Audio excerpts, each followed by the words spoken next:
buenas tardes a todos. Bienvenidos a esta quinta clase del segundo módulo referido a bienes del curso de Perito Tasador 2020. En este bloque en particular lo que vamos a analizar son la tasación de los bienes muebles, haciendo especial hincapié en la tasación de automotores, de semovientes, de maquinarias y de obras de arte y antigüedades. Como primera medida corresponde señalar que nuestro Código Civil y Comercial, en el artículo 277, establece qué son los bienes muebles. Y en este caso legisla que son aquellos bienes que se pueden mover o por sí mismos o bien por una fuerza externa. Recuerden que dentro de estos había algunos que por su naturaleza con relación a otro elemento podían ser considerados inmuebles por accesión moral, que lo vimos en clases anteriores, pero estos son aquellos que se pueden mover por sí mismos y no están asociados a ningún elemento inmueble. Partiendo de esa base, lo primero que corresponde reafirmar, que lo vinimos expresando a lo largo de todo el módulo, es que toda tasación, tanto de bienes muebles, como vamos a referirnos ahora, como bienes inmuebles que tratamos en módulos anteriores, tiene que tener mucha relación con la finalidad con la cual se produce. Porque en este caso no va a ser lo mismo si se requiere para un avalúo, para algún siniestro, para algún seguro, para poder materializar una operación de compraventa. Entonces, dependiendo de la finalidad con la que el comitente nos requiera esta actividad, van a ser las particularidades propias de cada caso específicamente hablando.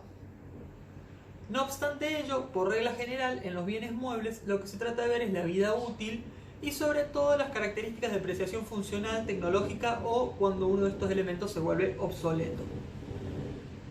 Si vamos a hablar de reglas generales, nosotros siempre establecimos que el Tribunal de Tasaciones de la Nación tiene reglamentaciones para hacer uniformes las tasaciones de casi todos los elementos que existen en nuestra legislación. En el caso de los bienes muebles no es la excepción, ya que allí existe la norma TTN 11.3 del año 2013, ya es un poquito también antiguo, pero se sigue aplicando esta en particular, que refiere a la tasación de bienes muebles. En este instrumento, el cual se los dejo adjunto en el aula virtual como material complementario, van a encontrar a grandes rasgos que hay 4 elementos o 4 valores específicos que considera el Tribunal de Tasaciones de la Nación como importantes a los fines de determinar el valor de un bien mueble. En este orden existe el valor de reemplazo, el valor residual, el periodo de vida útil y el estado del bien. ¿A qué hace referencia cada uno de ellos? Si nos ponemos a ver, el valor de reemplazo lo define como aquel valor o aquel costo que tiene un bien de similares características, es decir, un bien idéntico o igual al que vamos a tasar al momento en que se hace la tasación. Es decir, nosotros estamos tasando un automóvil de X marca o X modelo, entonces vamos a decir que al momento de tasar, el valor de reemplazo de ese bien por uno de iguales características tiene que ver con este valor de reemplazo. Acá tengan en cuenta, como siempre, las reglas generales de que si no existe uno con características iguales, se busca con características similares, siempre por aproximación de factores y sin entrar en una necesidad imperiosa de forzar estas comparaciones. Después está el valor residual. En el valor residual lo que se busca es conocer el monto neto, y esto es importante, no es el bruto, es el neto, deduciendo todos los gastos y todas las cuestiones que conlleva, que dejaría el bien vendiéndose en el mercado cuando finalice su vida útil. Supongamos, un auto tiene un valor hoy de reemplazo o un valor en mercado de 600.000 pesos. Tiene una vida útil de 6 años, entonces nosotros diríamos, bueno, cuando finalice esa vida útil de 6 años, este automóvil tendría un costo en el mercado de 200.000 pesos. Supongamos, estoy tirando números al azar. Eso hay que deducirle gastos, lo que conlleva. Ese monto neto es el valor residual. Después está el periodo de vida útil, que es la cantidad de años, es decir, el periodo temporal, que el bien, con mantenimiento y uso adecuado, mantendría prestaciones buenas, por así decirlo, con respecto a la finalidad de ese objeto. ¿Por qué hablo de estas prestaciones buenas con respecto a la finalidad del objeto? Porque muchas veces, por ejemplo, los autos se considera que tenían históricamente una vida útil de 5 años. Posteriormente se fue ampliando esa vida útil, entonces algunos dicen que la vida útil hoy de un automóvil está entre los 7 y los 10 años. algunos que depende del kilometraje del motor, hasta 200.000 kilómetros. Pero no solamente tiene que ver con la vida útil funcional, sino con la vida útil de los aspectos tecnológicos y que no se vuelva obsoleto. Porque un auto, por ejemplo, supongamos que en el mercado todos los autos empiezan a ser con cajas manuales, entonces un auto que tenga una caja automática va a quedar obsoleto más allá de que no haya pasado estos 5 o estos 10 años. Entonces el periodo útil tiene que ver tanto con la funcionalidad como con el tema de que no sea obsoleto tecnológica y materialmente. Ese es el periodo de tiempo. Y por último, el estado del bien, que es un parámetro, y en esto se busca ser lo más objetivo posible, en donde se describa o se determine cuál es el estado, justamente como su nombre lo dice, del bien a tasar al momento en que se realiza esta tasación. Entonces, partiendo de estos 4 elementos, de estos 4 valores o parámetros, el Tribunal de Tasaciones de la Nación nos explica o nos explicita los pasos a seguir. Entonces nos expone que como primera medida hay que determinar la vida útil de ese bien. Entonces, ¿cuánto va a durar? ¿Cuánto es la vida útil aproximada? 7 años, perfecto. A partir de esa vida útil vamos a juntar todos los antecedentes del caso que sean necesarios. Ya lo vamos a ver en los casos de los automotores propiamente dichos, pero supongamos vamos a averiguar los antecedentes de este vehículo, si es primera mano, si es segunda, si siempre se usó con el mismo tipo de combustible, si alguna vez, por ejemplo, se le puso GNC, en qué momento, qué kilometraje tiene, si tuvo accidentes, si tuvo algún siniestro, si fue utilizado, por ejemplo, en algún momento como taxi, como remis. Todos estos son antecedentes que se van a agregar a la vida útil que nosotros estipulábamos. ¿Por qué? Porque la vida útil como primera medida se establece con un criterio más uniforme, más objetivo, es decir, de los automóviles, supongamos al día de hoy, establecemos que son 7 años. Y después, todos los antecedentes pueden hacer reducir la vida útil de este bien. Por ejemplo, si la persona se dedicaba a ser transportista y hacía muchísimos kilómetros y el auto tiene un kilometraje de más de 200.000 kilómetros, a pesar de que tengas 3 años, ya la vida útil no va a ser de 7 años, va a ser de menos. O si hubo una reparación muy grande, todos estos elementos hay que tenerlos en cuenta. Una vez que esté hecho este rejunte de antecedentes y estas observaciones, lo que se va a hacer es clasificar todas las características del bien y clasificar el bien mismo dentro de determinadas categorías. Volvemos al caso de los automotores, supongamos si es un auto que es primera mano, segunda mano, si es de colección, si es antiguo, si es de lujo, si es una edición normal, si tiene gas, si es nafta, si es diésel. Todas estas cuestiones se van a ir clasificando.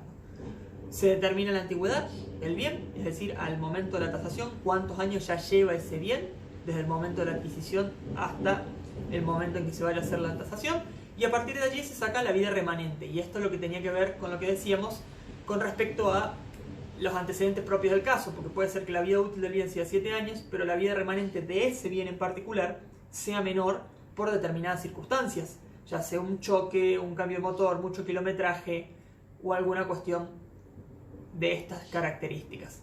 A partir de ello se saca el valor actual, lo que sería el valor actual de ese auto en el mercado, siempre refiriéndonos a este ejemplo del automotor. Y por último se agrega todas las observaciones, como bien dijimos que es una buena práctica en todas las tasaciones, en la de muebles también.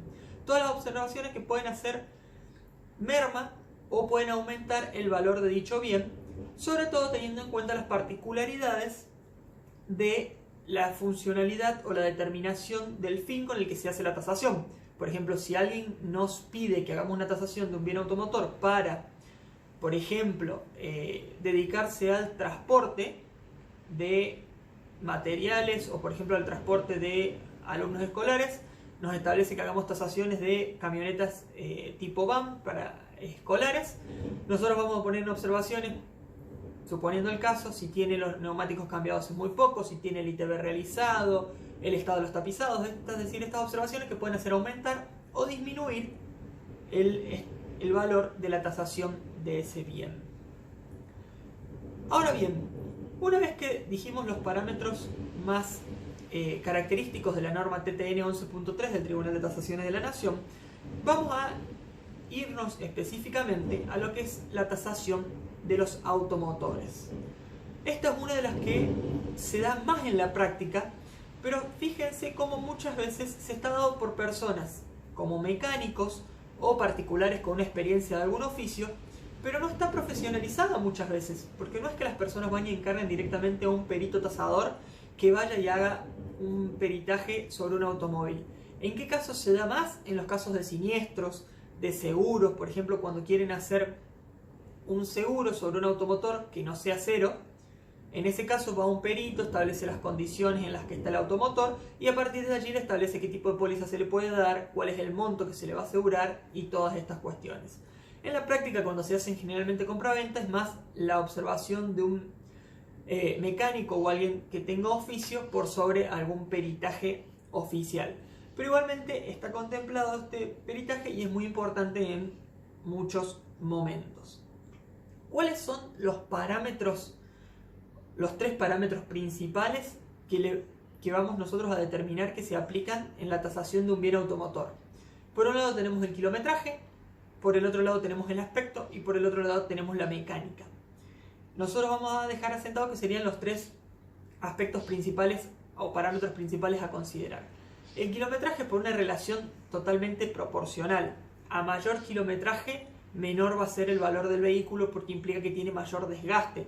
Incluso, como bien dijimos anteriormente, se considera casi uniformemente que dependiendo del vehículo, los autos tienen un motor, una vida útil del motor de entre 150.000 y 200.000 kilómetros, al igual que muchas correas de distribución en muchos autos o cajas o todo tiene una vida útil en kilometraje. Entonces, a mayor sea la cantidad de kilómetros, menor será el costo a considerar. Es uno de los primeros elementos que los tasadores suelen observar en los automotores. Con respecto al aspecto, cómo está, en qué condiciones, si tiene choques, si tiene rayaduras, si tiene cualquier desperfecto. Todos estos desperfectos, por supuesto, le van a reducir el precio del bien en el mercado.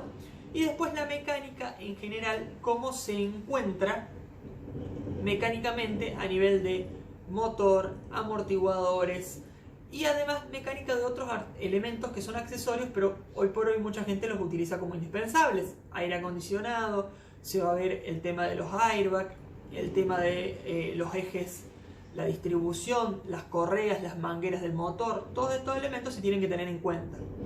Y hoy por hoy otra cuestión que está en auge con respecto al aspecto que nos faltaba mencionar es el tema de la customización. ¿Qué es esto? Que muchas veces las personas que compran automotores le empiezan a agregar accesorios. Le hace parlantes, le hace sistema de luces diferenciales, le hace distintos accesorios. Esto le puede aumentar el valor al vehículo dependiendo si conseguimos un mercado en donde asentar este vehículo. Es decir, una persona que quiera adquirirlo con estas características propias. Si no, en general, sepan que el tema de que el auto esté customizado, que se le haya agregado accesorios, es más difícil lograr que la persona que introdujo esos accesorios recupere el valor que puso para adquirirlos.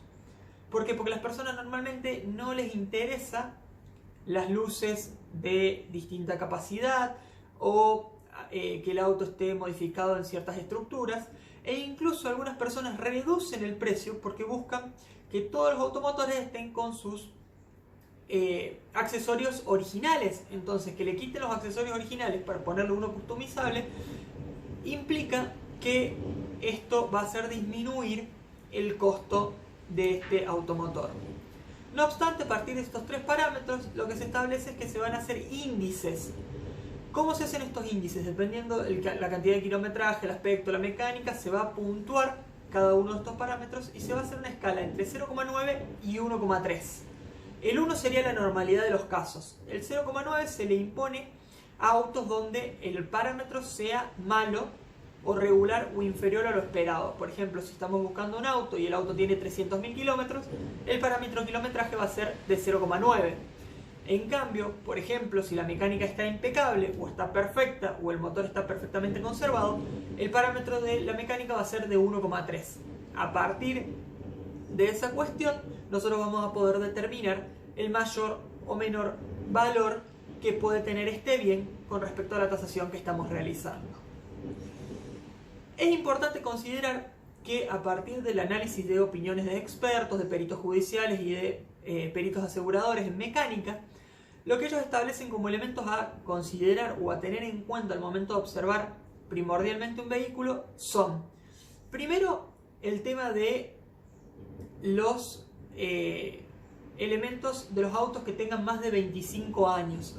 ¿Por qué? Porque los autos de más de 25 años son autos clásicos, y en los autos clásicos lo que se establece es que su valor aumenta siempre y cuando estén conservados, por ejemplo, los tapizados, el tema de los paneles, todo el tema de los accesorios originales, el volante, la palanca de cambios, las distintas tazas, todo eso va a aumentar valor en los clásicos.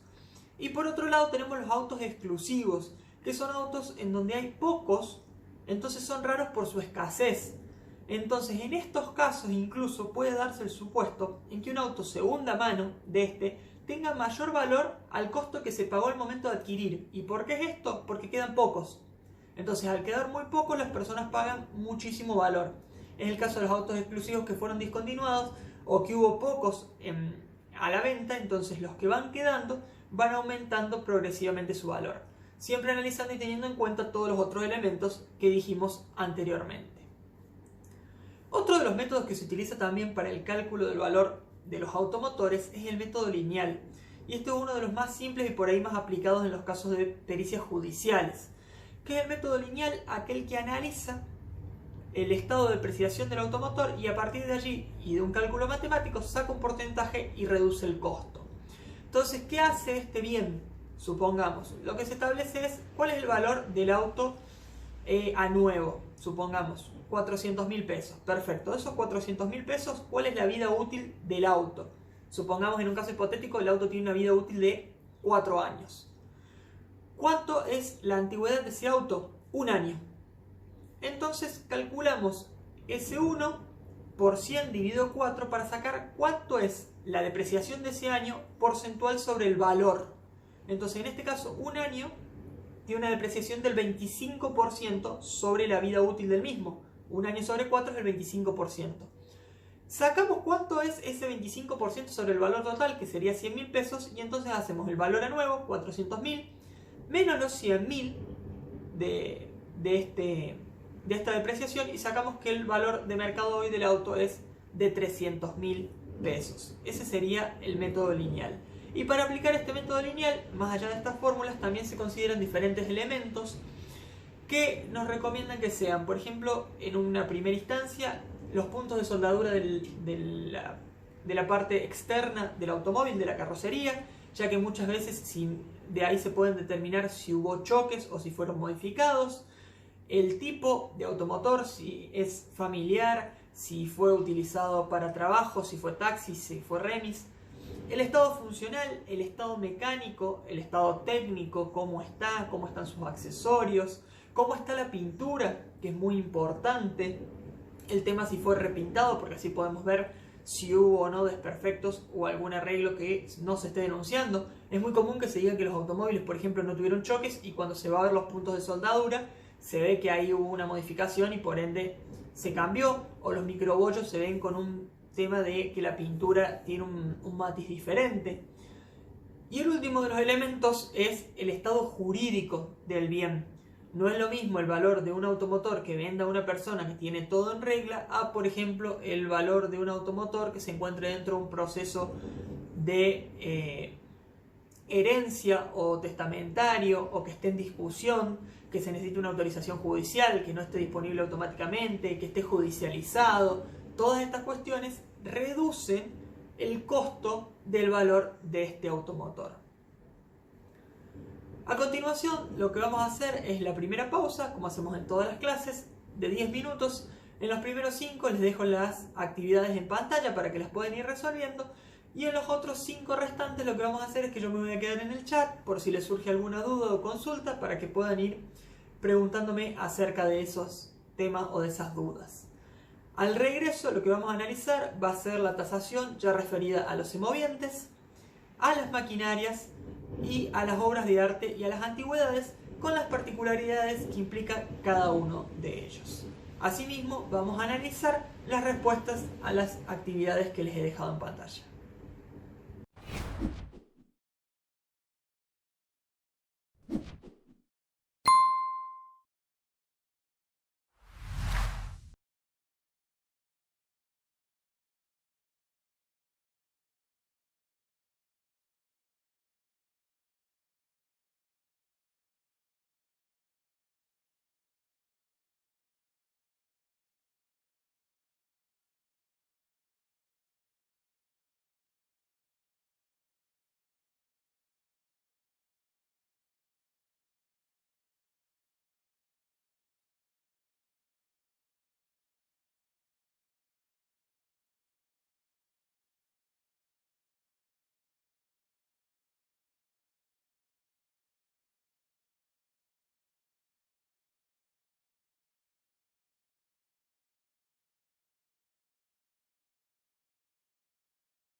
Vamos a analizar las respuestas a la actividad.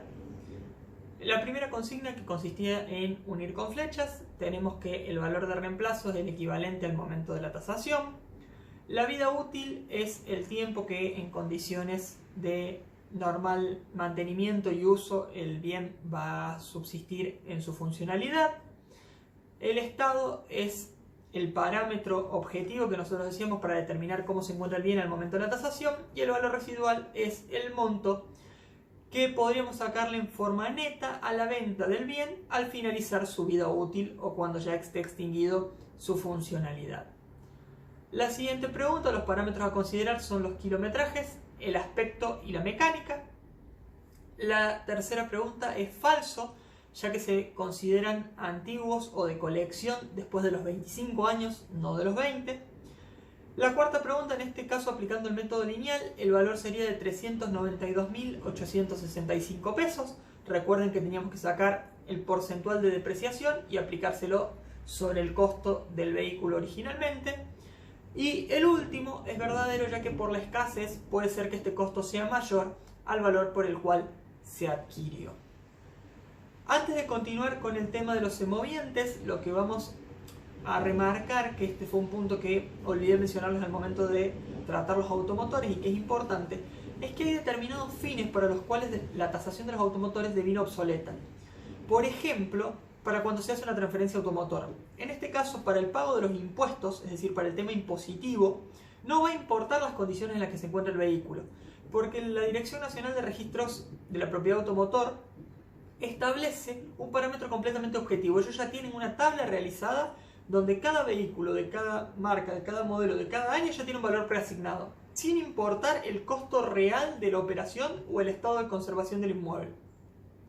Esos parámetros o ese listado en realidad de costos yo se los voy a dejar cargado en la página también como material complementario, pero fíjense que en este caso no va a importar el kilometraje, no va a importar el aspecto, la mecánica, ni siquiera el costo real de la operación que fue realizada, sino que el registro va a establecer un parámetro único, que es su propio listado, y en base a ello va a establecer la evaluación.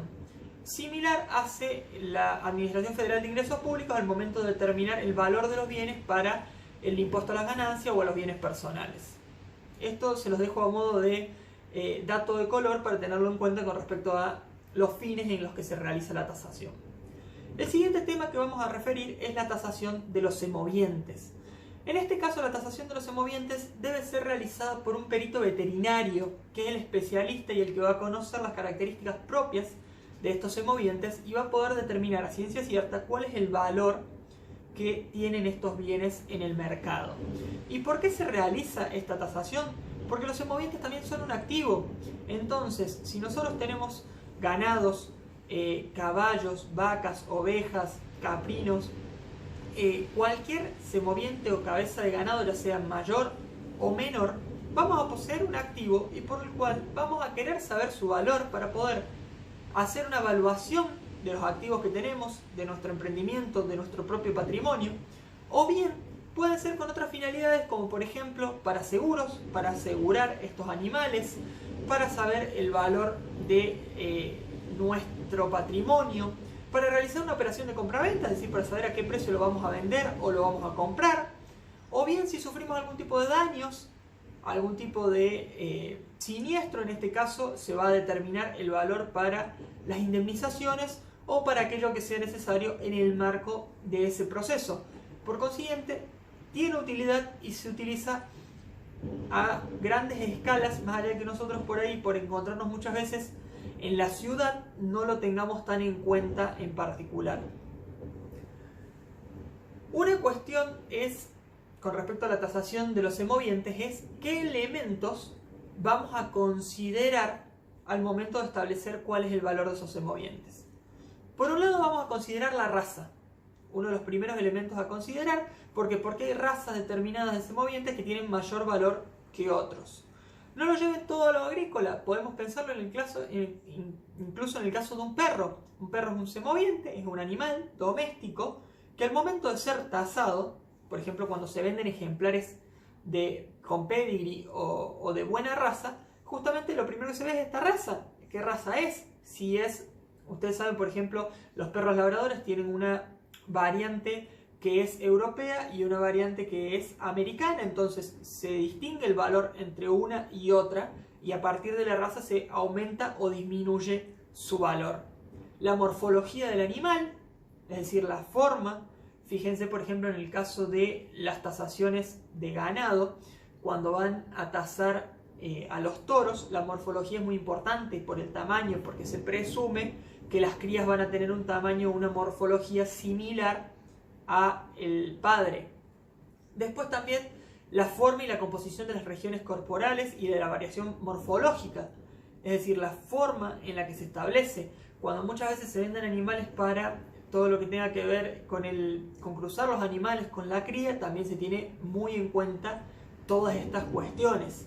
La sometría también se analiza. ¿Y qué es la sometría? Son un índice de parámetros en donde se analizan las diferentes regiones corporales y las diferentes morfologías y se saca un parámetro objetivo de composición. Y a partir de allí se saca, de acuerdo a la funcionalidad o al físico del propio animal, qué tan apto es para determinadas cuestiones.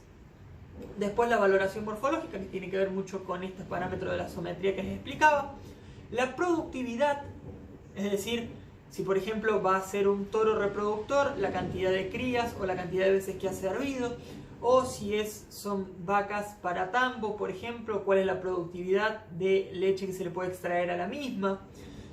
Y por último, los libros genealógicos, y esto tiene muchísimo valor en los semovientes que son semovientes de raza. Léase, por ejemplo, en caballos pura sangre de carrera. Los caballos pura sangre de carrera, tienen un libro genealógico que lo lleva el jockey, que incluso, como dato de color, la propiedad de los caballos pura sangre de carrera se obtiene recién con la inscripción en el registro. Es decir, si ustedes alguna vez van a comprar o asesoran a alguien que compra caballo pura sangre de carrera, aunque le entreguen el caballo y él pague el precio, hasta que no vaya al registro y lo inscriba, la propiedad sigue siendo la persona que está inscripta en el registro como propietario de ese bien. Entonces, en este caso, el libro genealógico es importantísimo. Igual que en el caso que decíamos de los perros, cuando son hijos de campeones o el libro genealógico está correctamente determinado, el valor aumenta, es lo que se llama el pedigree de los perros. Estos son elementos a tener muy en cuenta al momento de realizar la tasación de estos semovientes, porque a mayor, por ejemplo, estabilidad en el árbol genealógico o mayor cantidad de presencia de raza en el árbol genealógico o en el libro genealógico, mayor va a ser el valor, igual que si tiene mayor productividad. Entonces, en el marco de estos parámetros se va a ir determinando el mayor o menor valor de estos bienes. ¿Qué es otra cuestión importante que siempre les repito a lo largo de todas las clases, pero también es importante remarcarlo en esta en particular? Deben ir haciendo una memoria descriptiva de todo lo que analicen y apoyándose en criterios objetivos. Es decir, si van a analizar la productividad, incluyan todas las referencias que puedan objetivizar estos parámetros y colóquenlos en una memoria descriptiva para que al momento de elaborar el informe y entregárselo al comitente, él pueda determinar a ciencia cierta cuál fue todos los lineamientos que siguieron, por qué, con qué razonamiento y cuál fue la finalidad de la aplicación de cada uno de ellos. La siguiente evaluación que vamos a analizar, o el siguiente tema, es todo lo que tenga que ver con la evaluación de las maquinarias. El encargado de realizar la evaluación de estas maquinarias es generalmente un perito ingeniero o un perito industrial. Tengan en cuenta que una vez que son peritos tasadores, después hay rangos de especialidad. Y hoy por hoy, en un mundo de tantas operaciones y tan globalizado como el nuestro, este es un consejo profesional. Siempre les recomiendo que se especialicen en determinados bienes. Más allá de que la carrera y los cursos les otorgan una capacitación genérica o sin especialidad en un bien en particular, sino para que puedan determinar el valor de sucesiva cantidad de bienes, siempre es un buen indicador profesional que se especialicen en determinados bienes en particular. Ello les va a llevar a una especialidad propia de estos bienes y a un mayor caudal de trabajo sobre los mismos.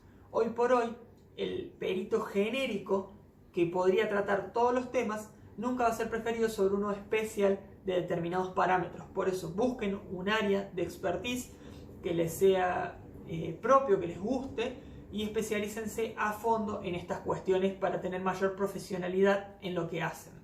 Entonces, en estas maquinarias, el perito es el perito ingeniero o el perito industrial. ¿Con qué finalidad se va a hacer la tasación de estas maquinarias o de estos bienes muebles?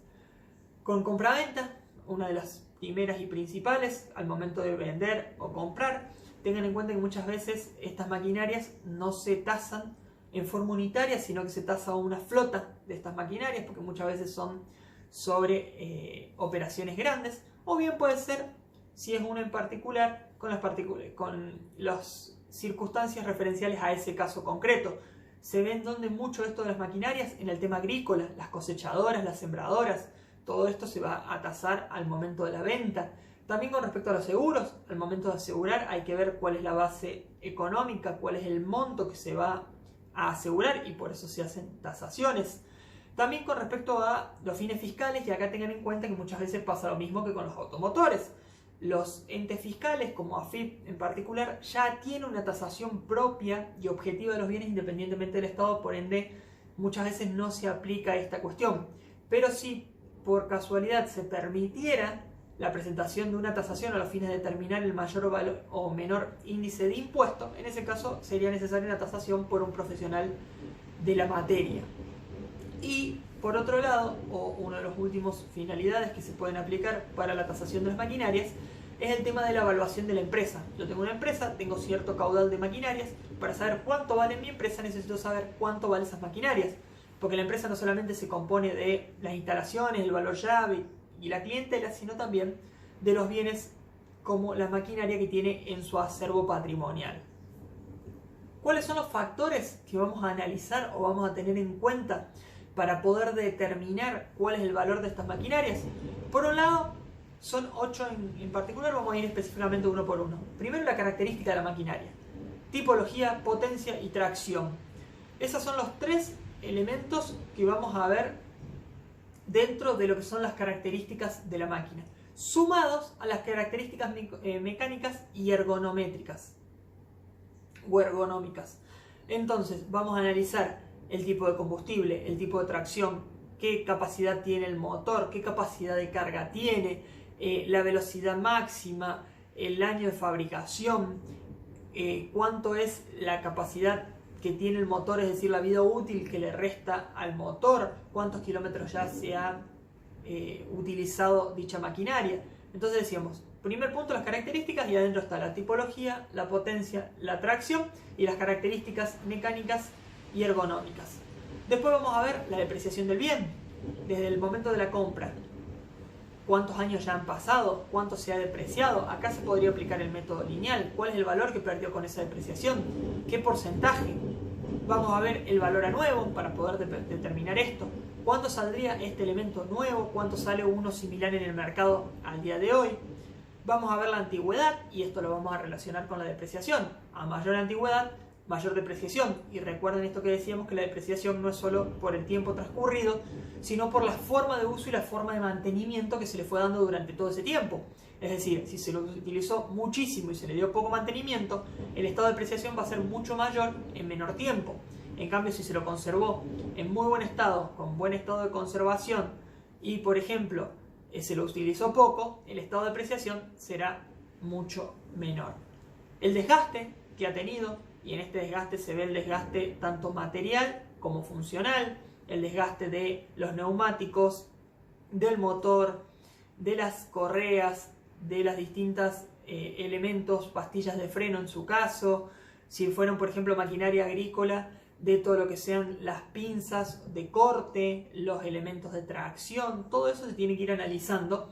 Y además si se ha vuelto obsoleto o no. Por ejemplo, pensemos en maquinaria agrícola, una cosechadora o sembradora que hoy por hoy, supongamos que todas las máquinas pudieran conducirse, una que necesitaría una conducción manual ya quedaría más obsoleta o no, dependiendo del tipo de corte. Hay algunas, por ejemplo, hoy que ya vienen con un GPS incorporado para marcar el camino realizado.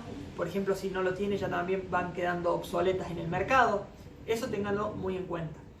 El estado de conservación, cómo se ha mantenido, esto tiene que ver también mucho con la depreciación, porque a mayor conservación, menos depreciación. Y por último, el estado de funcionamiento que tiene al día de la fecha. Muchas veces, por ejemplo, se va a adquirir un campo, el campo se vende con toda la maquinaria agrícola y en el momento de tasar dice, bueno, pero por ejemplo se tasan estas máquinas que no están en funcionamiento. Hace 3 años que no se encienden. Entonces hay que tener en cuenta, además de la depreciación, que tiene poca conservación y que el funcionamiento es nulo. Entonces hay que pensar que se está adquiriendo un producto que no se sabe si luego va a funcionar o no, y si funciona hay que analizar los gastos que lleva esa puesta en funcionamiento. ¿Cuánto sale una batería nueva, arrancarla, cambiarle los repuestos obsoletos? Por ejemplo, en un auto, compramos un auto que se prendió por última vez hace 1 año. Entonces, al momento de hacer esta tasación, más allá de que no sea una maquinaria en particular, pero para dar un ejemplo, tenemos que pensar en cambiarle las bujías, por ejemplo, la batería. Puede ser que las correas o alguna manguera estén reseca y haya que cambiárselo. Entonces, todos estos elementos, estos costos, hay que tenerlos en cuenta para reducirle el valor al bien y establecerlo dentro de la tasación, para que el comitente, es decir, aquel que nos encarga la tasación, esté al tanto de esto y pueda hacerlo con la mayor información posible. Porque como decíamos siempre, la información en este caso es el valor que tiene la persona que lo va a adquirir, es el mayor patrimonio que tiene aquel que lo va a adquirir. A mayor información, mejor es el negocio que va a poder realizar. El último de los temas que vamos a desarrollar en esta clase es la tasación de lo que sean obras de arte, dentro de los cuales nos vamos a referir un poco más específicamente a las pinturas y las antigüedades. En este tema corresponde señalar como primera instancia que el tema es excesivamente amplio, por lo cual acá le vamos a dar los principios generales o las características más importantes de esto, pero el tema da para un análisis totalmente exhaustivo. Incluso hay materias enteras de tasaciones de obras de arte y pinturas, porque tienen características muy particulares y muy propias de este mercado. Entonces, como primera medida, yo les voy a señalar los principios que los especialistas determinan en la materia. Con respecto a lo que sean obras de arte y pinturas, que nos vamos a dedicar en primera medida, los principios que se establecen, lo que establecen los profesionales, son que lo principal es que se tiene que hacer una valoración del mercado y no de la estética. ¿Por qué? Porque no interesa a la opinión del tasador si una obra es estética o no, o si es linda, por así decirlo, o no. Lo que se va a establecer es el mercado. Muchas veces se compran en el mercado obras que estéticamente no son del agrado de la mayoría del público, pero se pagan enormes cantidades de dinero por esa obra o por esa pintura. Además, se establece que el mercado no es transparente. No siempre se saben los costos de las operaciones, al contrario, muchas veces se mienten sobre estos costos o ni siquiera se declara. Hay un mercado paralelo de arte muy grande, o en las subastas los compradores muchas veces piden o falsifican los datos en los que se ha adquirido, muchas veces a los fines impositivos, muchas veces para que no se sepa dentro del mercado los gastos. Por diferentes razones el mercado no es transparente. Una recomendación que se establece dentro de estos principios es que el tasador debe vivir dentro del mercado. ¿Qué se refiere a esto? Que debe ser un especialista, que debe reconocer las obras, que debe conocerlas en profundidad, que debe conocer los artistas, es decir, que debe ser un especialista del arte y de la pintura en particular. Otra cuestión es que toda tasación y todo esto va a depender siempre o va a estar influido por la oferta y por la demanda. Y lo que va a determinar esta oferta y esta demanda va a ser el precio de la obra y no el valor. Porque el valor va a estar dado por las modas o por determinadas opiniones y todo, pero lo que se analiza al momento de la tasación es el precio y no el valor. Después, es muy importante saber que hay operaciones de legitimación en el mercado del arte. Esto es muy importante que lo tengan en cuenta. Que lo que se tiene que reconocer en definitiva es el valor intrínseco de la obra, con todos los parámetros y con todas las cuestiones a tener en cuenta que vamos a desarrollar a continuación, y este es el eje fundamental del tasador. Y en este caso también les recomiendo que si se les interesa el arte y las obras y las antigüedades, van a tener que especializarse profundamente en este tema, ya que tiene excesiva cantidad de parámetros propios, históricos, culturales y hasta sociales que vamos a ir mencionando a grandes escalas. Y el otro de los principios, y no menos importante, es que a todo, es decir, en toda tasación se tiene que ir a las referencias que se puedan contemplar y analizar objetivamente. Es decir, si obtenemos un valor, hay que llevarlo a la subasta en lo que obtuvimos, ir a la referencia de esa subasta, ir a parámetros objetivos en donde se pueda ver de dónde se obtuvo ese valor y cómo se analizó para llegar a ese costo. Esos son los principios generales de las tasaciones sobre obras de arte. ¿Cuáles son las categorías de las obras de arte que se van a analizar? La primera obra es la obra consagrada, la de un artista ya reconocido, con una vasta trayectoria, que puede estar vivo o no. Generalmente ustedes bien saben que cuando un artista fallece, su valor de obra aumenta exponencialmente. Por eso muchas veces son vendidos en un mayor valor cuando el artista muere y no cuando está en vida. El otro son obras de arte de un valor significativo, que no son artistas consagrados, pero que sin embargo ya tienen una vasta trayectoria en el mercado y por el cual tienen un piso consolidado de valor. Después están las obras de los artistas que intentan consolidarse en el mercado y por consiguiente muchas veces venden una mayor cantidad de obras a un menor valor. Ustedes saben que las obras en general consagradas o de artistas ya consagrados o asentados en el mercado venden pocas obras y cada un lapso de tiempo mayor. ¿Para qué? Para que sobre todo esta espera y esta escasez aumente el valor de las obras. En cambio, las obras de alguien que intenta entrar en el mercado tienen que ser vendidas más seguido, generalmente en galerías o en exposiciones o en subastas. Después están las falsificaciones y las imitaciones. Tienen un mercado, se cotizan, se tasan por supuesto, y esto siempre va a tener en cuenta y tiene relación con el tema que el mercado por ahí tampoco es transparente, porque muchas veces se establece que son imitaciones y se venden por imitaciones y otras veces que no, que se establecen o se venden como originales cuando en realidad son imitaciones. Y en este punto tengan mucho cuidado porque pueden incurrir en responsabilidad profesional si ustedes no reconocen que una obra es una imitación o una falsificación. Entonces ténganlo en cuenta al momento de analizarla.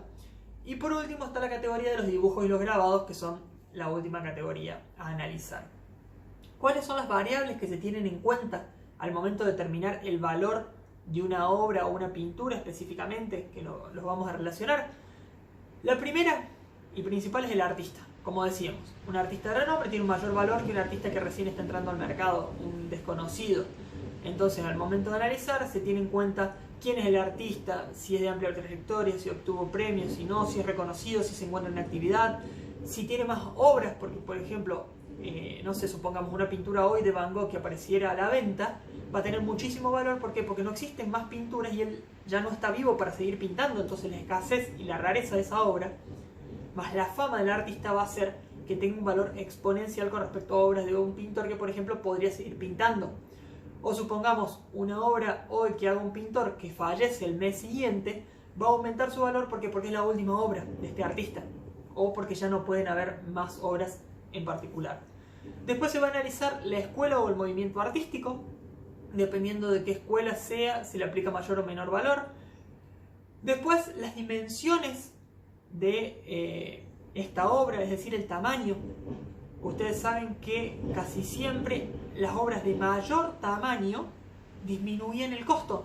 ¿Por qué? Porque no son fáciles de exponer ni son fáciles de estar en un lugar con visibilidad. Por consiguiente, entre mayor sea el tamaño o la dimensión de la obra, la pintura, menor va a ser su valor. Después el siguiente es el tema de la técnica. ¿Por qué se analiza? Porque ya está establecido por principios generales y por ya una cuestión de que toda la corriente artística está uniformemente reconocido, que dependiendo de la técnica va a disminuir el valor. La técnica más valorada y la que mayor valor tiene es el óleo. Después viene el temple, después viene la acuarela, el acrílico, la témpera y el grabado. Entonces, si van a adquirir o a tasar alguna obra, por ejemplo, siempre manteniendo constantes las otras variantes, si es del mismo autor, la misma escuela, el mismo movimiento, pero una está hecha en óleo y la otra está hecha en acrílico, la de óleo va a tener muchísimo más valor que la de acrílico. Después está el tema de la obra. Esto también, créase o no, las obras van a variar su valor objetivamente, y esto está consensuado por los especialistas, dependiendo del tema que esté pintado. Entonces, por ejemplo, el que mayor valor tiene son los paisajes, después están las obras marinas, los animales, los personajes históricos, después está la naturaleza muerta, los retratos, las recreaciones mitológicas, las pinturas religiosas y por último los desnudos. Entonces, por ejemplo, volviendo siempre a considerar todos los otros parámetros uniformes, si tenemos una obra del mismo artista, de la misma escuela, en la misma técnica, por ejemplo son 2 óleos, va a ser mucho más caro una obra donde pinta un paisaje a donde pinta un propio retrato. Y por último, y no menos importante, es el tema del mercado en el que se va a vender. Esto tiene también muchísimo asidero o muchísima importancia al momento de determinar el mayor o valor de esta obra.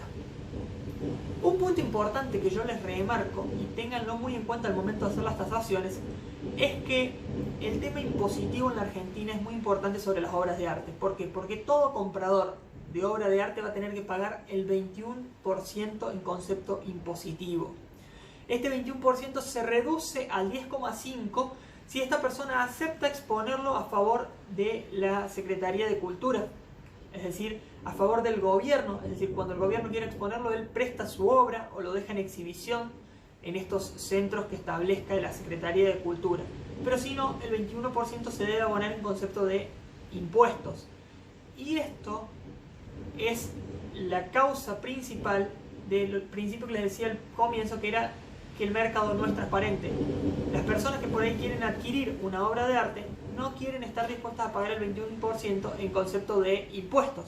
O bien, si quieren pagarlo, quieren reducirlo, es decir, entonces mienten en el valor para poder pagar un menor costo impositivo.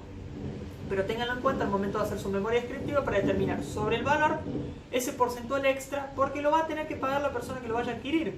Por consiguiente, hay que tenerlo en cuenta al momento de la tasación. Veíamos pinturas y obras de arte y vamos a ver antigüedades por el otro lado. ¿Qué se tienen en cuenta al momento de analizar las antigüedades? El estado de conservación. Siempre sabemos que las antigüedades, entre mejor estén conservadas, mayor valor van a tener en el mercado. La antigüedad, es decir, de qué periodo es, cuántos años tiene, cuántos años posee, eso es muy importante y creo que son, junto con el estado, los dos parámetros que mayor valor le dan a esta obra. La rareza o la escasez, es decir, si de esta obra hay más, si es única por supuesto va a aumentar su valor, va a ser muchísimo más costoso algo que sea único a algo que existan otras en la existencia. El diseñador o el fabricante, quién lo construyó, cómo, los materiales, la decoración que tenga y el mercado en el que se pueda vender. Tengan en cuenta, y esto también es una cuestión más técnica y jurídica, que hay elementos que más allá de que sean escasos, raros, de mucha antigüedad, no son permitidos a la venta. Por ejemplo, si atentan contra el orden público, la moral, las buenas costumbres, y esto es muy discutible, encuentran una antigüedad que sería, por ejemplo, un arma de la Segunda Guerra Mundial o algún elemento del movimiento nacionalista nazi, entonces ¿se podría vender esto?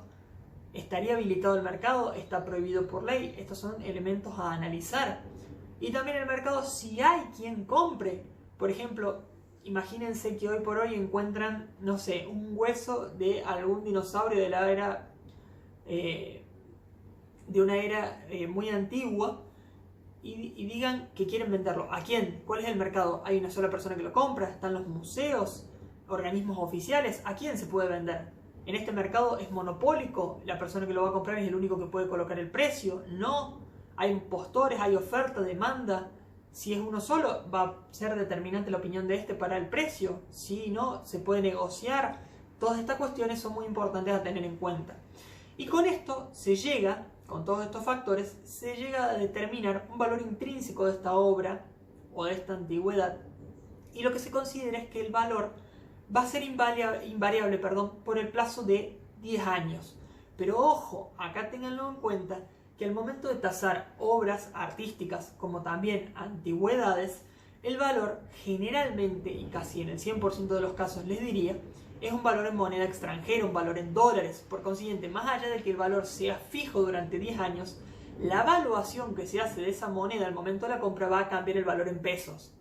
Léase una obra hoy, por ejemplo, una pintura de, no sé, supongamos Quinquela Martín, tendría un valor de $60.000. $60.000 hace un par de años era por 4, 240.000 pesos. $60.000 al día de hoy, con el dólar a casi 90, tendrá un valor de 540.000 pesos. Esto ténganlo en cuenta. El valor intrínseco no va a variar por 10 años, pero la cotización de la divisa sobre la cual esté realizado esa tasación, sí. Por consiguiente, el precio en nuestra moneda puede variar considerablemente. ¿Qué podría hacer cambiar las condiciones intrínsecas de la obra? Por ejemplo, como les decía, el tema de las pinturas. Era una obra que valía $100.000, supongamos, porque el artista era muy reconocido, pero fallece y era su última obra. Más allá de estos 10 años, el valor va a cambiar indefectiblemente. Se va a transformar en una obra muchísimo más potenciada. Fíjense cómo, a modo de corolario y en un ejemplo para que así lo recuerden más fácilmente, hay una película de Franchella y Brandoni que trata sobre este tema, que ellos simulan la propia muerte del artista para aumentar el costo de los retratos. Ellos dicen, no, se murió el artista, las últimas obras de su carrera, por consiguiente el costo aumenta considerablemente. Más allá de la broma en torno al ejemplo, es muy bueno para poder observarlo en la práctica. El artista fallece, o la escasez o la rareza de la obra la vuelve única o de muy difícil acceso, el valor va a aumentar considerablemente. A continuación vamos a hacer la segunda pausa de 15 minutos. Los primeros 10 nos vamos a tomar un recreo para que vean si necesitan repasar alguno de los conceptos analizados. Cualquier duda o consulta yo me encuentro en el chat para responderle las mismas. Y los últimos 5 minutos los vamos a tomar para hacer las preguntitas que les dejo en pantalla. Al finalizar la pausa vamos a regresar, vamos a analizar las respuestas a estas consultas y por último vamos a hacer un breve repaso de lo analizado en la presente clase.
Vamos a analizar las respuestas a las preguntas. La primera, la respuesta es el 21%. Recuerden que este 21% se reduce al 10,5% si se acepta prestar esta obra para exhibirla a favor de la Secretaría de Cultura. Ténganlo muy en cuenta al momento de introducirlo como un gasto en la tasación, por supuesto, porque lo va a tener que absorber la persona que vaya a adquirir esta obra. La siguiente es falsa, si se tasan, y acá tengan muy en cuenta el tema de su responsabilidad profesional en caso de que ustedes tasen como verdadera una obra falsa o una imitación. Por eso digo, si se van a dedicar a las tasaciones de obras de arte o antigüedades, perfecciónense, estudien, analicen muchísimo los mismos, ya que el mercado, como decíamos, no es transparente y existen numerosas operaciones en las que se intenta vender como verdadero una obra totalmente falsa o una imitación. La siguiente pregunta, el perito que se va a encargar de esto es el perito ingeniero o industrial, que va a analizar y va a evaluar todos estos activos de su patrimonio. La siguiente, la técnica que tiene mayor valor es la técnica de óleo. Decíamos, este tiene mucho mayor valor, por ejemplo, que una pintura del mismo autor, del mismo periodo, de una cuestión hecha con témpera o con acrílico.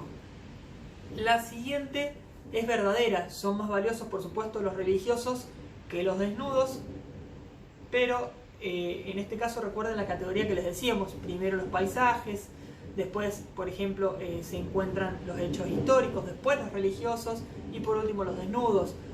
Cada uno va a depender siempre considerando en un todo igual las otras características. Y el ítem que no se tiene en cuenta al momento de analizar la evaluación de los semovientes es la procedencia de los padres. No confundan esto con los libros genealógicos. Los libros genealógicos sí se tienen en cuenta. Allí puede surgir mayor o menor valor dependiendo del árbol genealógico que posea, pero no es un ítem a tener en cuenta específicamente la procedencia de los padres. Entonces, vamos a hacer un repaso de la clase del día de hoy. Analizamos con la definición de los bienes muebles, que decíamos el artículo 277 del Código Civil y Comercial, que se pueda mover por sí mismo o por una fuerza externa. Y partíamos de la evaluación a partir de las normas TTN 11.3 del año 2013. Veíamos los 4 elementos a tener en cuenta: el valor del reemplazo o el equivalente, el valor residual, el estado del bien y la vida remanente o la vida útil que le quedaba a este bien, cómo se aplicaba cada uno de ellos al momento de analizar el valor, los antecedentes que había que observarse. Después nos íbamos directamente a la tasación de los automotores. Veíamos que se deben tener en cuenta el kilometraje, la mecánica y la estética del vehículo, es decir, la conservación. Veíamos también el método lineal con respecto a los automotores, esta cuestión de el porcentaje de depreciación y eso sobre el valor, cuánto se aplica y cómo se aplica. Analizamos también la tasación de los semovientes como un activo y veíamos todos los elementos a tener en cuenta. Veíamos la morfología, la funcionalidad, cuánto era lo que daba en la productividad ese animal, por ejemplo. Veíamos los libros genealógicos, el pedigree, por ejemplo, en los casos de los perros. Veíamos la sometría, los valores morfológicos y la composición de esa morfología, y que lo realizaba este perito especialista en ello, muchas veces veterinario, con respecto a los semovientes. Después veíamos todo lo que tenga que ver con tasaciones de maquinarias, veíamos las 8 características a tener en cuenta, dentro de las cuales principalmente veíamos todo lo que tenga que ver con las características de la maquinaria, la conservación, el mantenimiento, si estaba obsoleta, si estaba funcionando, cuánto, cómo se conservaba y cuánto se hacía funcionar, el valor a nuevo, la vida remanente, la vida útil. Todos estos elementos a tener en cuenta al momento de la tasación de las maquinarias. Y por último analizamos la tasación de las obras de arte y las antigüedades. Dentro de las obras de arte veíamos los principios que les establecimos en general, que el mercado no es transparente, que había que analizar el valor, es decir, el valor de mercado, no la estética. Todos estos principios, las diferentes categorías de obras analizamos, y después los elementos a tener en cuenta, dándole mayor o menor valor dependiendo cuáles eran, por ejemplo la técnica, por ejemplo qué se pintaba, quién era el autor, si era reconocido o no.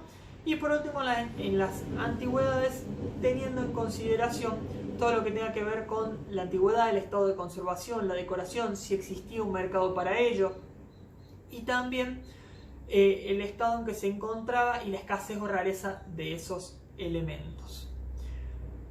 Con este tema hemos cerrado todo lo que sea tasación de bienes muebles. Nos queda una última clase de este módulo, que será el próximo miércoles, en donde vamos a ver compraventa, leasing, entre otros contratos, y con eso finalizaríamos el módulo 2. Espero que la presente clase les haya sido de utilidad, que hayan comprendido los temas. Cualquier duda o consulta que se les pueda generar, me pueden dejar la misma en el foro, que a la brevedad les estaré contestando. Muchas gracias y hasta la próxima clase.